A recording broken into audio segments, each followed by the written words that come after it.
राधे राधे। जय श्री कृष्णा भक्तों, आप सभी का स्वागत है मेरी आज की इस वीडियो में।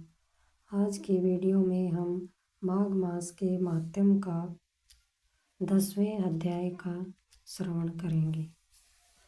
आज के अध्याय में बताया गया है कि मनुष्य को ब्रह्म बेला में माघ मास का स्नान करना चाहिए और अपने पापों से छुटकारा पाना चाहिए।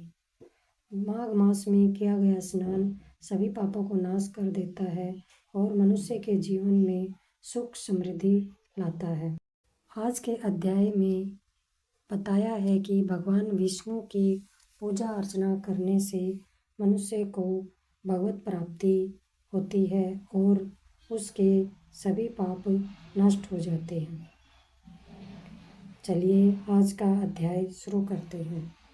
आप सभी भगवान गणेश जी का ध्यान करके और अपने गुरुदेव के चरणों में प्रणाम करके इस अध्याय को पूरे श्रद्धा और भाव से सुने।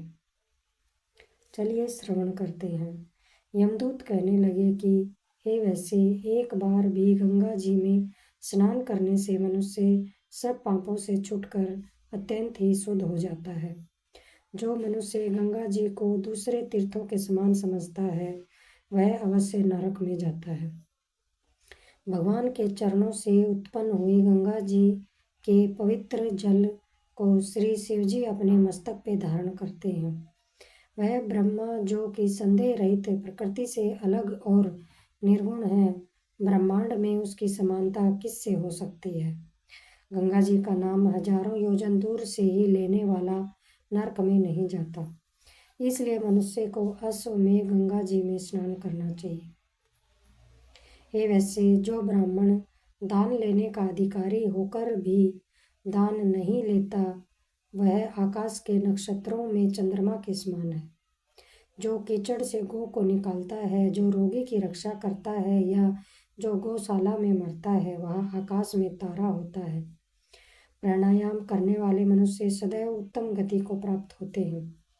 प्रातः के समय स्नान के पश्चात जो 16 प्राणायाम करते हैं वह घोर पापों से बच जाते हैं।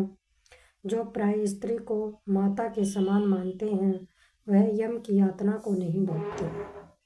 जो मन से भी कभी पर स्त्री का चिंतन नहीं करता वह दोनों लोगों को अपने अधीन करता है।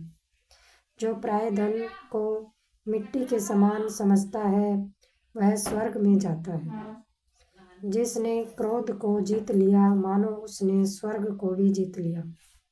जो माता पिता की सेवा देवता तुल्य करता है वह यम द्वार नहीं जाता है और जो गुरु की सेवा करते हैं वह ब्रह्मलोक को प्राप्त होते हैं।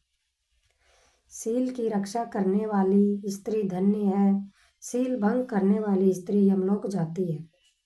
जो वेदों और शास्त्रों को पढ़ते हैं या पुराण और संहिता पढ़ते हैं और सुनते हैं तथा जो स्मृति का व्याख्यान और धर्मशास्त्र समझते हैं या जो वेदांत में लीन रहते हैं वह पाप रहित होकर ब्रह्मलोक को प्राप्त होते हैं। जो अज्ञानियों को वेद शास्त्र का ज्ञान देते हैं वे देवताओं से भी अधिक पूजनीय होते हैं। यमदूत ने कहा कि वैसे श्रेष्ठ यमराज ने हमको वही आज्ञा दे रखी है कि तुम किसी वैष्णव को मेरे पास मत लाओ। हे वैसे पापी लोगों को इस संसार रूपी नरक को पार करने के लिए भगवान की भक्ति के सिवाय दूसरा कोई और उपाय नहीं है। भगवान की भक्ति न करने वाला मनुष्य को चंडाल के समान समझना चाहिए। भगवान के भक्त अपने माता पिता दोनों के कुलों को तार देते हैं और उनको नरक में नहीं रहने देते। और जो मनुष्य वैष्णव का भोजन करते हैं वे भी भगवान की कृपा से श्रेष्ठ गति को प्राप्त होते हैं।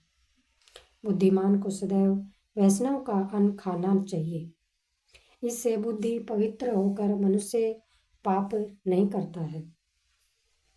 गोविंदाय नमः इस मंत्र का जाप करता हुआ जो मनुष्य मृत्यु को प्राप्त होता है वह परम धाम को प्राप्त होता है, इसमें कोई संदेह नहीं है। जो ओम नमः भगवते वासुदेवाय 12 अक्षर मंत्र या ओम नमो नारायणाय 8 अक्षर मंत्र का जाप करता है उसके ब्रह्मा हत्या इत्यादि बड़े पाप नष्ट हो जाते हैं। यह था माघ मास का 10वां अध्याय। अब समाप्त होता है। राधे राधे।